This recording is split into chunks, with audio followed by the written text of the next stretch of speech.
11 o'clock, welcome in. It's Social Taco. We got friends rolling in. The doors have officially opened. We've had friends here since 10 o'clock. We came on the air, but it's a Mix and Match Taco Tuesday. The Mexican pizzas, the chicken feathers that we always order to get you started.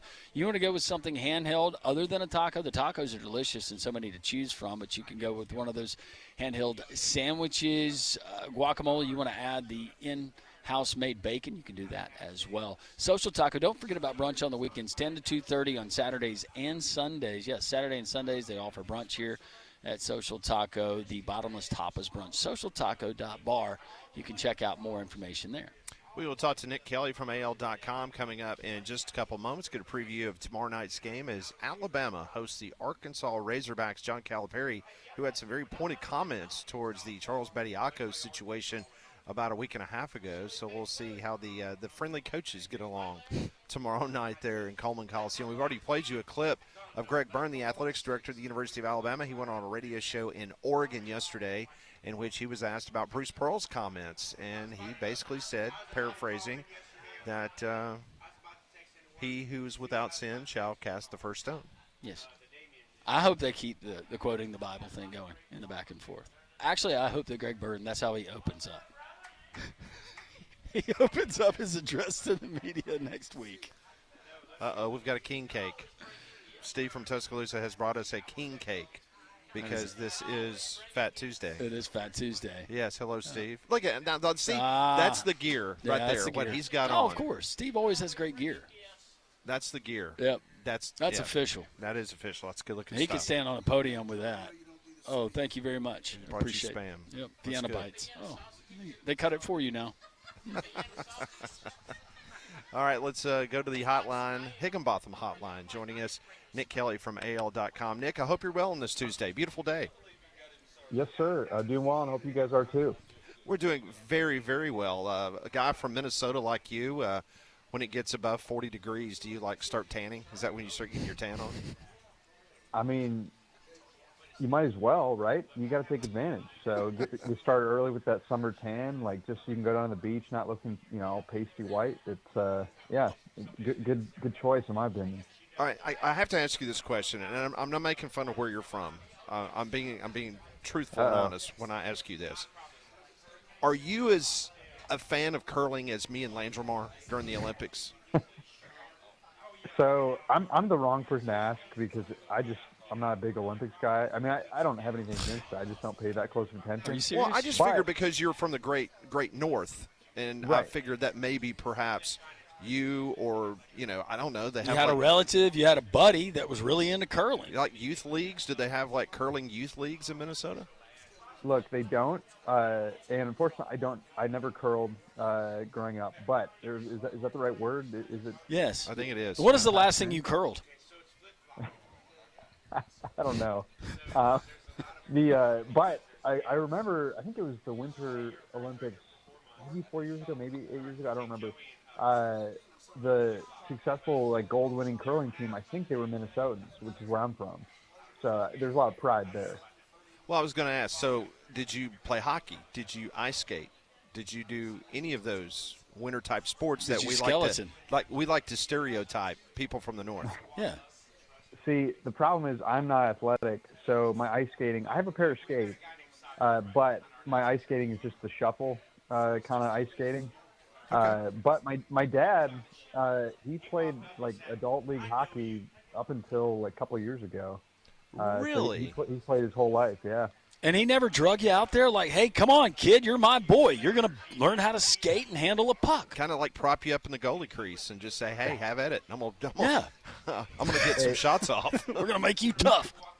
He tried, and I feel bad I'm about to take a shot at my mom, but I got my mom's athleticism, not my dad's. My dad played college football in North Dakota. I did not get that. Okay. I love football, but I did not get those abilities. Well, it turns out you're a whiz in the kitchen, and you can bake a mean cake. Man, this really unraveled. I'm sorry. It did. Listen, you know how this works with me and Landrum. We only I tease do. those we love. Yeah, absolutely. When You've I been here when I take this phone call, I just know we're gonna take a route that you just never know where it's gonna go. So That time of year, Nick. Yes, it certainly is. Before we actually talk about tomorrow night's game in a preview between Alabama and Arkansas, I'm not sure. I'm sure you did. You saw the comments from Greg Byrne yesterday on the John Canzano show out west. Really the first opportunity that we've heard from Greg Byrne in regards to either Bruce Pearl's comments about Charles Bediako or the situation with Greg Sankey signing the affidavit. I know Byrne is speaking on Monday, I believe, at the Tip-Off Club, so there might be a question or two about Sankey there. But just your overall impressions of his response to Canzano's question about Bruce Pearl. yeah, I mean, it was a not so subtle shot, frankly. I mean, when you're quoting scripture and talking about sin and throwing stones, I mean that basically who among you is without sin, cast the first stone type of deal. I mean that was essentially what Greg was talking about, and so that was a not so subtle shot at Bruce Pearl and Bruce Pearl calling Nate Oates selfish, and Bruce Pearl calling it wrong that they played Bediako, and those criticisms saying that Nate Oates didn't care about the NCAA, doesn't care about the SEC. I mean that was some pretty passionate criticism from a former rival or former coach for a rival. So yeah, I think Byrne. Again, it wasn't very subtle in terms of his criticism there, so it definitely caught my eye. Nick, based on what you've been able to tell, how much backlash was there either to people reaching out to Greg Byrne from within the conference at different member institutions, coaches reaching out? How many folks were really, really upset about Charles Bediako being able to play? Good question. I do think that, there were plenty in college basketball upset about it. And I think Alabama's point was more so that they get it because the system's broken. And, I mean, none of these former pros should necessarily be playing. But the NCAA kept cracking the door open, and so Alabama's whole point has been, why is this the line that you draw in terms of letting professionals or former professionals into college basketball? And you can debate the merits of that, but just in terms from a legal perspective, why is that for the NCAA? Why is that where they drew the line of letting someone like James Najee, who had been drafted and had played professionally in Europe, then come play college basketball? Like, why is that allowed? So I think that it's been a growing frustration in the NCAA and among the membership that these former pros are being let in, and I think that continued with Bediako. But Alabama's point, to an extent, and I'm paraphrasing, I'm not quoting anyone here, is just like, we agree the system's broken, and maybe this can contribute to it being fixed. Nick Kelly joins us from AL.com as we were talking Alabama athletics. Talking about the basketball team right now. Tomorrow night, Arkansas coming in, playing as well as, maybe not as well as Florida, but definitely Arkansas trending in the right direction. When you look at this Arkansas team, look what they did against Auburn over the weekend. They were in spurts, but they obviously got the big win against the Tigers. What kind of problems do you see them bringing to Coleman Coliseum tomorrow night against Alabama? Yeah, it's going to test Alabama's defense, really. I mean, you look at these two offenses on KenPom. I mean, Arkansas has the number 5 offense. I believe Alabama's number 3. So Alabama's defense is going to have its hands full. A defense that has been okay at times, but has not been a strength by any means. And so Nate Oates has challenged his team to play that 40-minute defense, and you hear that every year to some extent. I mean, it ebbs and flows. But, I think this is something that he wants to see from them, is they're going to have to step up defensively against a team like this that has a Darius Acuff, who is a phenomenal player. And Trevon Brazile also has done some really good things this year. I mean, the list is long of talented guys they have in the roster. Also, Nick Pringle, former Alabama guy. That's right. Yep. There as Third well. school in the SEC? Third. He's doing the SEC tour.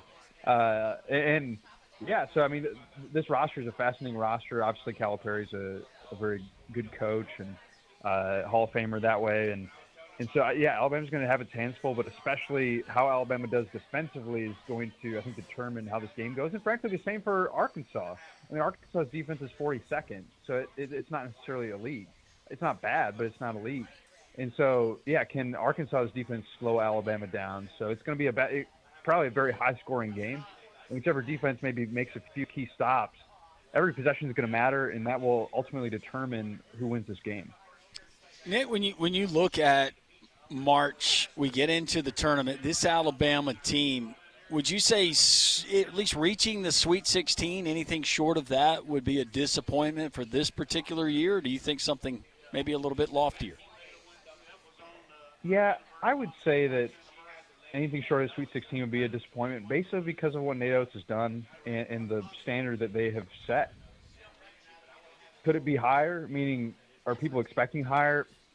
I don't know about that, just because I think people see that this team has some flaws. Like, it's not as good of a team as, say, the team that was the number 1 overall seed. So I think that people understand this is not, excuse me, Nate Oates' best team. But I think at the same time, people expect this team to win in March and expect this team to make runs in the tournament. And Nate Oates has been in the Sweet 16, 4 times? And I think there's no reason to believe that they can't do that again. So, yeah, anything short of that to me is a disappointment.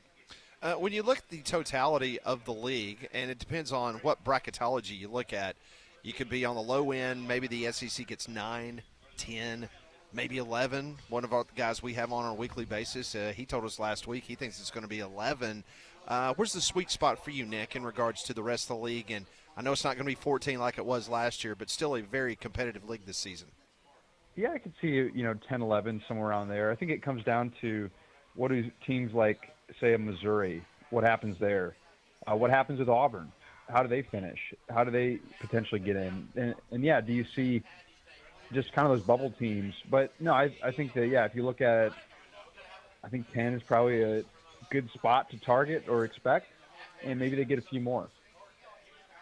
Nick Kelly joining us a few more moments here on Three-Man Front, and all of our guests joining us on the Higginbotham Hotline. As you look at the rest of the league, Florida, they seem to be coming into their own at just the right time. But other than Florida and Alabama, who's that next team for you? Is it Tennessee, or is it potentially Kentucky or Arkansas, somebody else that you see maybe is in that top tier entering March?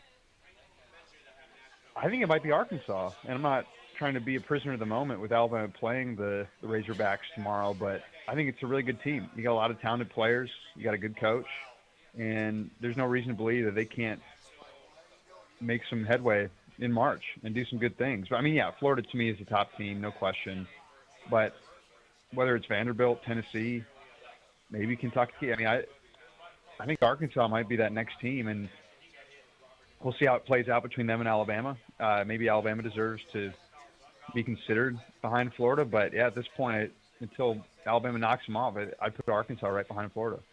That is Nick Kelly. You can follow his work at al.com. He will not be a member of our station curling team that Landrum and I are putting together. Yeah, you were the guy we were counting on. It's like, yeah, we got the guy from Minnesota. Maybe it's like an innate thing. So if I start practicing now, maybe in the Olympics in 4 years, we can, or what would it be? Yeah, 4 years, right? Yeah, we can take that on. Yeah, have you ever been to France? I have. Actually went last summer. So. Look at that. That was on your honeymoon, right? No, it was not. But it was a really fun trip to go on. Okay. Definitely hot take. France is a fun trip. So. Is that when you swam in the Seine? Did you go to the Olympics last year? Oh, no, it was too. And you got really sick? I did not. I walked by it. But I did not. Nick, serious question. What did it smell like? It wasn't that bad. I mean, it didn't stand out to me too much. So. He was in the better part of Paris where they take care of Didn't smell as bad as that nasty Parisian next to you. Yeah, he wasn't on the down low part of the river. He was on the Okay, he was upstream. Yeah, he was upstream. There you go. Now, we were there for a little bit and then went to Nice, and that was highly recommend Nice. Okay. So that's where the Winter Olympics is going to be in 4 years. So there we go. Let's start practicing. Yeah. I'll meet you guys. What do you say? Like tomorrow afternoon, late afternoon? Meet us in Pelham. Yeah, in Pelham. Meet us in Pelham. If that's not open, we'll get Dave here at Social to unpack the walk-in freezer. Yeah, we'll practice in there. Practice in the freezer. Yeah, just segments. Flood it. We got to get your we got to get your footwork down first. And by the way, they don't wear skates. I don't know. You don't watch curling, but they don't wear skates. They wear like bowling shoes and they slide. Yeah. I mean, I can make that work. You got a shot The at skating this. part, yeah. Give me some time. I'll get to work. I'll tell my boss that I need an extended leave to work on this, but we'll make it happen. Well, and more than anything, we need street cred. And just seeing your bio pop up that you're originally from Minnesota will immediately give us cred. The two Southern boys like me and Landrum. Yeah, we don't even own leg warmers like you do. Yeah. I'll be like the public, figure in terms of like, oh, Minnesotan, but you guys can be the real workhorses for us. So. All right, that's fine. You're gonna be the broom. You're gonna be the sweep. So just look, you'll score points. This is 2 birds, 1 stone, Nick. Start with the Swiffer. Start with the Swiffer at your house. Yeah, just aggressively go at the floor with the Swiffer. Does your wife make you Swiffer? Yeah, I mean, I was doing some cleaning of the bathroom floor the other day, so I was swiffing that. So yeah, good. We'll see. We're getting there. Yeah, we are. This plan is foolproof. Yes. I see no way it doesn't work. So no, it will. I'm trying to get Feinbaum to be our 4th. He's got like his intense focus look. I think about that clip with the alligator. Where he's like zeroed in, that looks like a curling look. So I think we're set. Paul's still in really good shape, and I think that he is probably the push guy of the Stone. I mean, Paul jogs like 5 miles a day. Yeah. I mean, so yeah. Yeah, he's the push guy, and he's probably the only one in the group that's limber enough to do that whole lunge. You've got a bad back. I have chronic issues at times with my back. Nick's young. He can support us. Nick. I don't know. Man, I might need to find a new team just based on all these orthopedic issues I just heard about. So. All right. We're going to be sponsored by Rockport. Yes. There we go. Get the jersey patch. Yes. Better believe it. Hey, speaking of that, because you just opened up a can. Yeah. So we saw yesterday that LSU, has there been any rumblings anywhere about I assume that Alabama's going to have a football jersey patch. Have you heard anything for sure on that? I'm not asking you who it would be, but do you anticipate that Bama will have an advertising jersey patch this upcoming season? Yeah, to be completely honest with you, I'm not sure because I think that, I mean, like most things, it's hard to go against tradition. Like there's this constant tension between tradition and competing in this day and age. Right. But you saw Alabama add a logo to its field, so that was pretty big and historic. So, I mean, you can't rule it out because I think that you have to be considering all avenues to make money for your program. But I think it definitely is not going to be just whimsically added if they do it because they know how historic that crimson jersey is. That must, if they went with, and not that this would be it, but like a Mercedes symbol, that would be relatively clean. Yeah, on the pretty jersey. classy. I mean, yeah. Ale.com, shameless plug here, put out some graphic. Some mock-ups for Auburn, right? Didn't y'all do Auburn and Alabama? Well, and Bama, and Taco Casa was an option. So to me, I don't know if you can beat that. That would be something else. Social talking. Yeah, that would be something else. Sorry, there you go. My bad. I forgot the location of the show today. No, that's all right. That's okay. We're good. No, we'll get all that cleaned up before Nice. There you go. There you go. We got time. That's right. All right, Nick Kelly. Enjoy the game tomorrow night. We'll talk to you soon. Thanks, Nick. Sounds good, guys. Thanks. See ya. Man. He's getting off the phone like going, why do I answer the phone? He's calling his wife right now. He's like, why do I keep doing it? Why do I keep going down this road with these clowns? Nick, I was listening, and that house better be clean when I get home. He joined us on the Higginbotham Hotline. You deserve solutions that are built for you. Higginbotham is your one-source solution for insurance, financial, and HR services. We're going to give you an Olympic update. Speaking of curling, we got that going on right now as we continue. Ty Richardson in the next hour. Lots more fun here from Social Taco and Homewood on Jocks.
Welcome back in. It's Social Taco.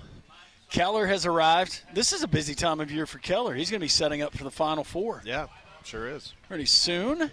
Other guests have arrived bringing gifts. We've got Steve from Tuscaloosa who made the trip and brought a delicious king cake and other prizes for everyone. You can join us here at Social Taco in Homewood, and we'll tell you about something that I know Don mentioned. We've had other callers and listeners that have mentioned this, but Kraft's on 280.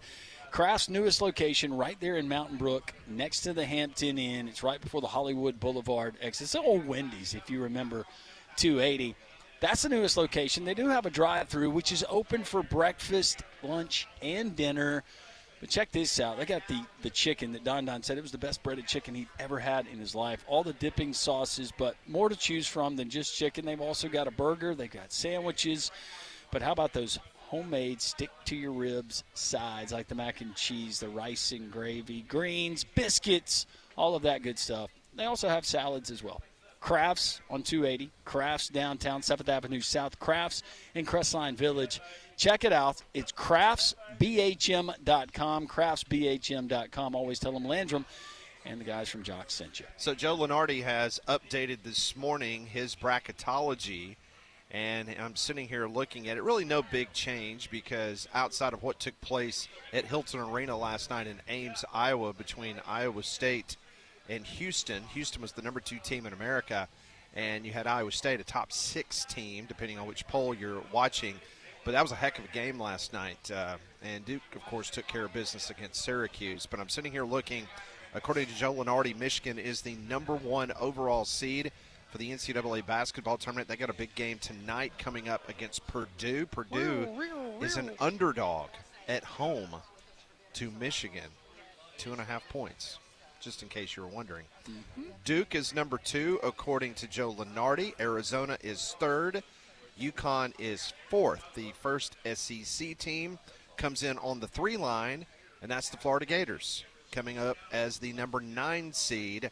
Then you got a couple 4 seeds. You got Alabama and Vanderbilt on the 4 line. They join Molly's alma mater, Nebraska, that comes in as a 13. So as of this moment, the last 4 teams in does not include any SEC teams, but the first 4 out is the Missouri Tigers. So according to him, Mizzou would not make the big dance, but the SEC would get 10 teams in the tournament. Well, it's interesting, and we do it for the different sports, mainly football and basketball, but to see how much parity the transfer portal, that's affected this NCAA tournament. Do we get more chalk holding? Or is it the same, on average number of fun storylines about the unseen from the mid-major or maybe from the Ivy League and knocking off somebody? I think we still get some of that, but I'm afraid that we don't get as many of those cool stories now. It's just that's the way it is. The guys that were stars on those rosters, most part, they're on other rosters now, making a lot more money. So tonight you got South Carolina at Florida. That is a 6 o'clock tip-off. Georgia at Kentucky is at 8. LSU and Texas at 8. So I guess the Georgia-Kentucky game would be the most compelling of the group. Georgia is struggling. They're on the struggle bus big time. We'll see if they can pull off an upset tonight in Rupp Arena. That will be a tough task. Then tomorrow night, you got a full docket of SEC play. Arkansas at Bama at 6. Ole Miss at A&M. A&M needs a win desperately, especially at home against Ole Miss. Oklahoma at Tennessee, that's at 6. Auburn at Mississippi State, that's at 8. You can hear the game right here on Jocks. Vandy at Mizzou. That's another one. It's another big one. Because I just told you Missouri, according to Joe Lenardi, they're on the outside looking in. Vanderbilt's playing really good basketball. They're like Alabama on the 4 line right now. Yeah, and with strength of schedule and going back to Auburn and playing Mississippi State, feel like that's a must-win game for Auburn. You can't lose that one. Not that one. Not saying they can't lose in their final 6 games. You can't drop a game on the road in, let's just say, Coleman Coliseum, and then drop one to either Kentucky, throw in one of their other tougher games down the stretch. But Mississippi State, you can't afford a loss there. You couldn't afford a loss to LSU.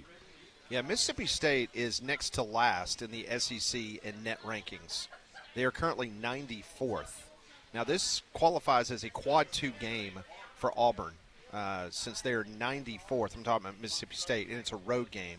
So if you're not familiar with the quad system, that would be a quad 2 because it's up to a 100 in regards to your net ranking. So this counts as a quad 2 win for Auburn if they get the victory. Currently, they're 2-1 against quad 2 opponents on the season.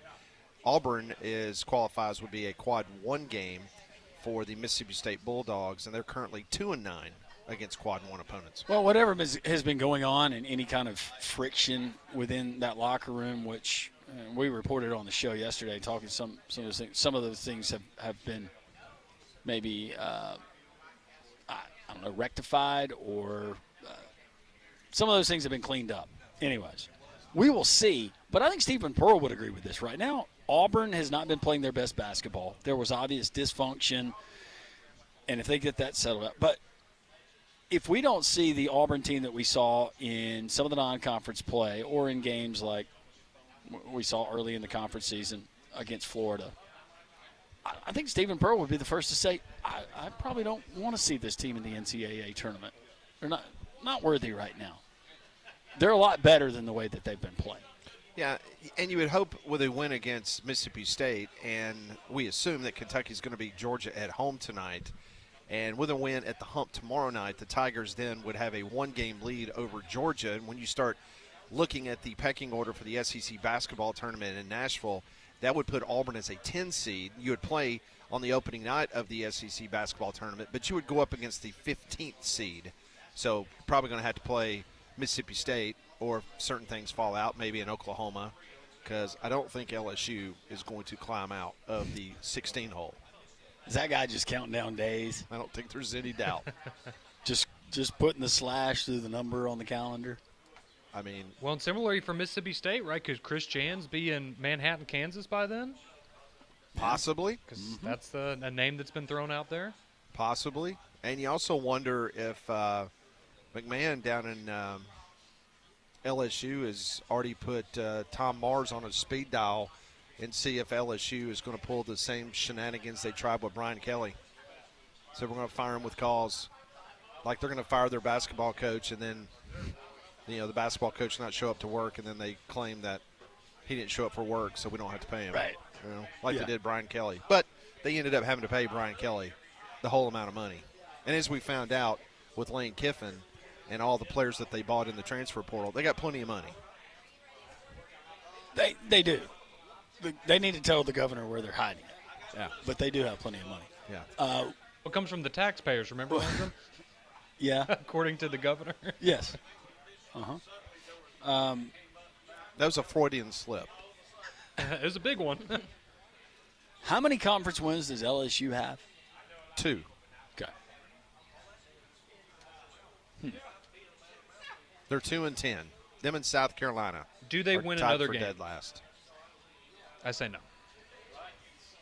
I don't know their schedule, but I don't either. I'm just going to say no. I think they get one more. Do they have a South Carolina or an Oklahoma? I feel like that would be your. now They got Ole Miss. is the Alabama game in Baton Rouge or Tuscaloosa? Well, that's women's basketball. I think it's in Tuscaloosa.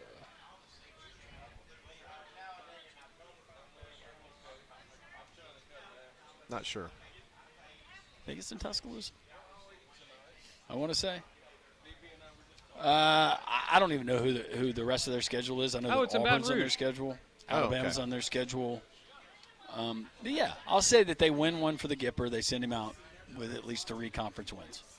Okay. All right. That would be. Oh, they have Oklahoma in a week and a half. There you go. There's your opportunity. They get Oklahoma. And they get them at home. Yep. All right, we will continue on. We are live at Social Taco. A nice crowd has gathered here on the Taco Terrace. You, too, can be a part of it. We'll be here until 2 o'clock here on Jocks. This is Three Man Front.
It is 11:35. We are live at Social Taco here on Jocks. Coming up at the top of the hour, we'll talk to Ty Richardson from ESPN Radio in Arkansas. Preview of tomorrow night's game as John Calipari and his 9-3 Arkansas Hogs come calling there to Coleman Coliseum. Well, if you can't make it by Social Taco to see the guys today, head on over to Big Whiskey's because it's a great place for great food of all varieties. They have a full menu ranging from appetizers, salads, burgers, steaks, wings, and everything in between. Of course, their full bar features unique cocktails, and they have over 120 different whiskeys, including whiskeys on tap. So go visit our friends. Come and catch the games all weekend long and through the NCAA tournament. They're in Stadium Trace Village near the Hoover Met, now off of Highway 280 in Tattersall Park as well. That's Big Whiskey's. So Alex Golesh was in town last night, made a few headlines, some of the comments that he made. How do you think that went over with some of the big dollar boosters? I believe John Cohen when he said what he said, but I appreciated Alex Golesh. Alex Golesh, he seems to be one to maybe not keep his guard up. Seems like he's very transparent. And his comments, I think they were great. It was, look, if you want to support the program, we would love your support. But if your support means being influential and being in on decisions, thanks but no thanks. I love hearing that from an Auburn head coach. Are you kidding me? Because how many of these other guys that we've seen in the past, they're not going to go there. They're going to talk their way around it. No, I love what Golesh said. I love his energy. And Auburn fans that I've talked to love it too because it's so much different than what you got from Hugh, obviously Harsin, but what you got from Gus Malzahn. Guy speaking his mind. Yeah. This morning on the morning show, I was listening to Conrad and Damian, and Damian and Conrad had a lot of text. Conrad, what was the general theme for most Auburn folks in regards to his comments last night? Yeah, I mean, I would say a lot of the consensus was even if you can come out and say this and mean it, but if people are giving money to the program, they're going to expect something returned, basically, is the idea. That there's no such thing as somebody giving $1 million gift to the football program for NIL that's not going to expect something in return. Well, do I get parking underneath Jordan-Hare Stadium on Saturday? Because that's a thing. And if you give a lot of money, you get one of those parking spots. I think they were talking about the influence in terms of personnel decisions. Yeah. No. That's – So not so much access, but just, I guess, the availability to have somebody's ear. Yeah. Or go, hey, I want that guy. Go get that guy. Here's the thing, though. You have enough assistants. How many assistants we have? We were talking about Nick Kelly. How many people in that football department? There's 100 different ears that you could get if you're an influential booster. It just not be the head coaches. You're not calling Golesh at his house and saying, hey, I need to see this kid more. More targets for this kid. Do you know what I have invested in that? There's some expectation with any of these cats. Look, if I gave $5 million, I want a special parking place. Based on some people that was at the event at Regions Field last night, came across very good. It was a very good night. Look, for Alex Golesh. You saw what you got with Harsin, you saw what you got with Hugh, and you saw what you got with a different personality in Gus Malzahn. I think Auburn fans are willing to try it if this means a different result in the program getting better, which I think Alex Golesh is the guy to do it. But we'll see. I think the concern that a lot of people also voiced was that's great right now, but what happens if 2 years from now you haven't, I guess, seen the growth maybe in the program, and then people are starting to get mad and saying, well, if I give money, I'm going to need to have that input. But I guess well, ask Hugh Freeze because that's exactly what just happened. Sure did. So 1-800-239-WJOX, the courtesy GMC text line. Let's get to some of your texts. We've been so busy the first hour and a half of the show. We'd love to hear from you on the courtesy GMC text line, 205-834-9450. Going back to emblems, patches, sponsorship logos, we've already seen LSU's ideas for Alabama. I said I thought the Mercedes emblem, if that was the route that they went, would be a really clean look on that Alabama jersey. And Jonathan says, I think the Mercedes emblem is a perfect idea for the uniform. And it's a classy brand.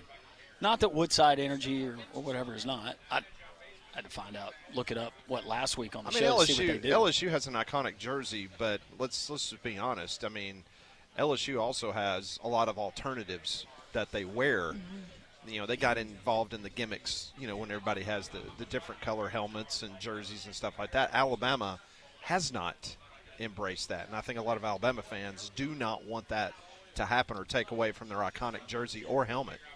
This one reads, with Mike Griffith, y'all talked about the slippage of the SEC. Yeah, in the playoffs, when the SEC played a team from a different conference, they went 1-3. The one win, Tulane. The big bad SEC beat Tulane. It was the perception of the slippage, and it was not so much play on the field. It was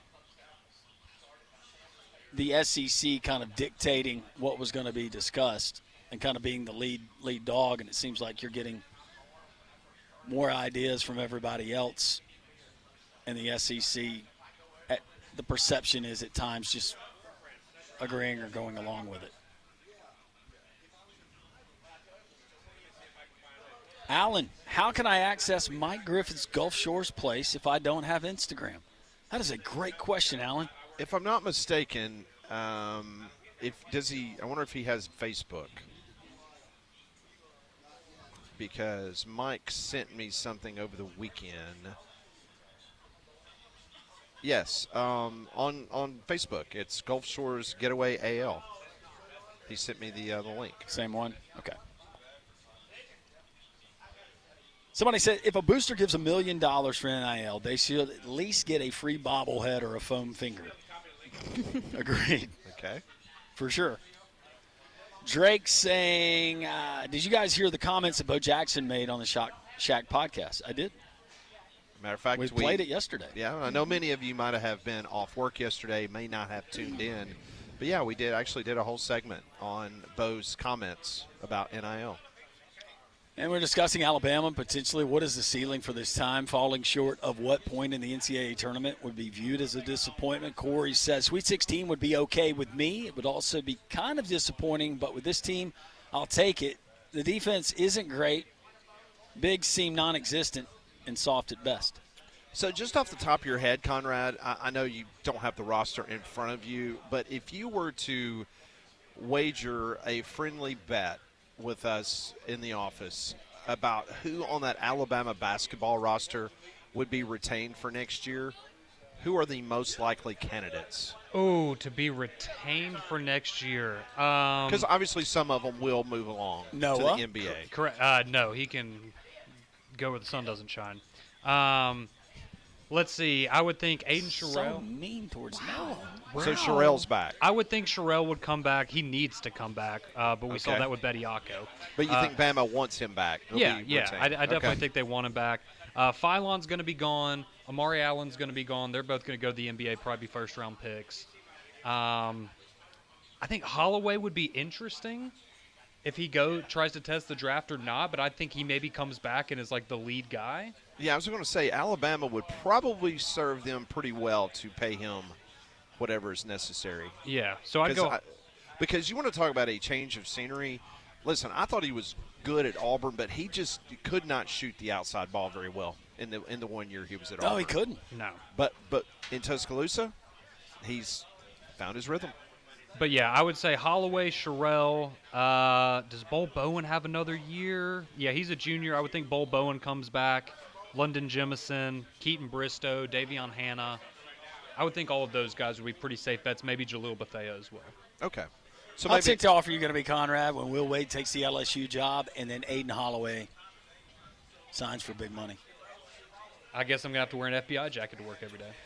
And then Will Wade goes to Southern Cal and gets Chad Baker-Mazara for his 10th year of eligibility. Does LSU I mean, I'm sure they would still go down that road, but NC State's not exactly lighting the world on fire right now. No. That would be because funny, though. His NIL was not what they promised him it would be. According to people close to the situation. We'll have meat on at 1 o'clock to fill us in on what's going up there. And what do they call it? The triangle, the triad, what? Triad. Triangle of death. It is. I don't say death, but yeah, it's the. Some people call it Tobacco Road. Some people call it the Triangle because it's, Greensboro, Raleigh, that little wonderful sector of the Where's world. Mayberry in relation to all of that? Mount Airy, North Carolina. What about Mount Pilot? Yeah, Mount Airy. That is, I think, near the Virginia state line. It's in north. It's the north of Carolina. Okay. I think. I have to do some. Someone chiming in, there's already a ton of rules that nobody follows. Is there a football commissioner that there will still be lawsuits and cheating? Yeah. People are still going to cheat. Yeah. It's been going on since the beginning of time. But to Mike Elko's point, one voice, one singular voice making decisions. But, and Elko realizes this, but the problem is, are we ready to put one singular voice? Yeah, if it was Greg Sankey, I'd feel good about it. If it was Nick Saban, I would feel good about it. If it was, oh goodness, throw out another one from not the SEC. If it was Jim Phillips, no, I'd be nervous. We will continue to read your text messages. I understand that we have a very famous texter has just texted in. We'll get to her text when we come back. This is Three-Man Front on Jocks. Gosh.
Welcome back in, Social Taco.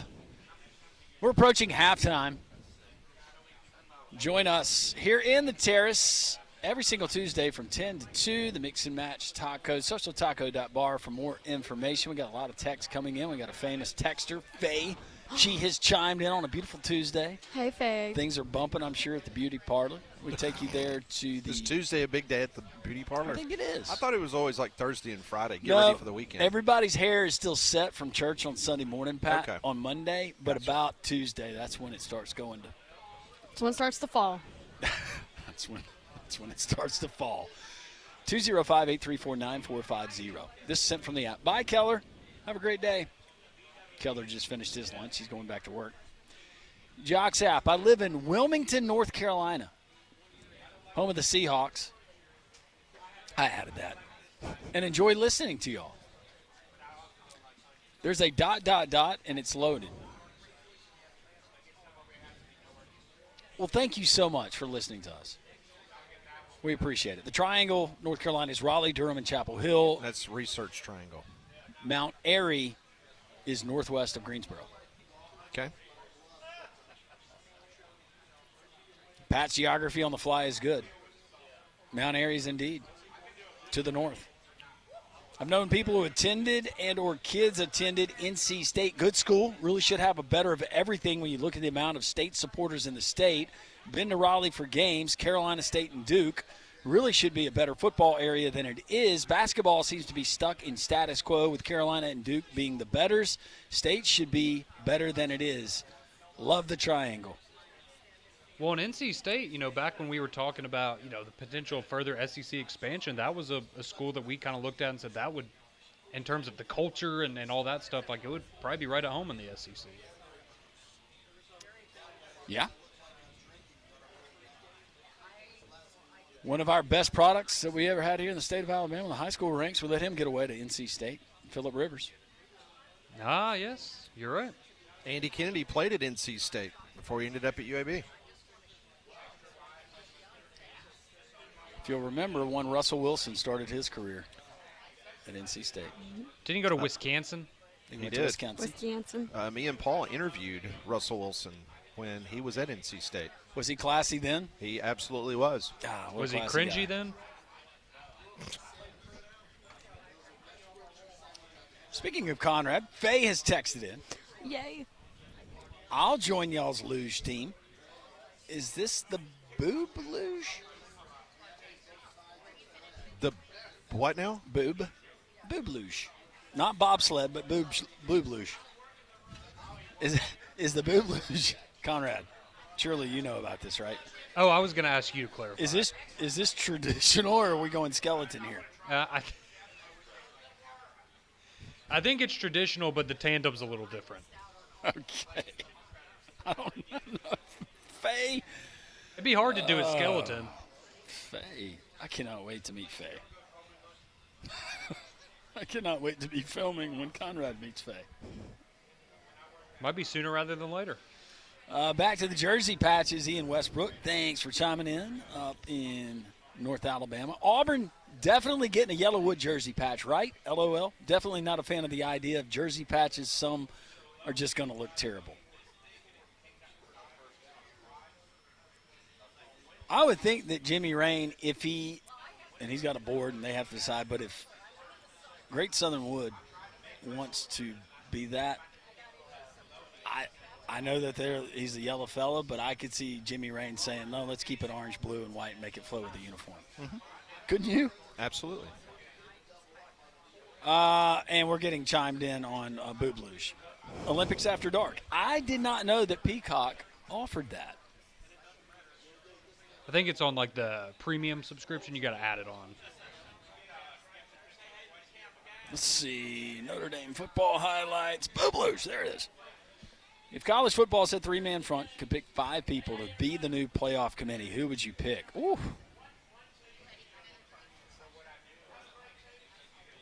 I have to think about that one. Just stew on it, guys.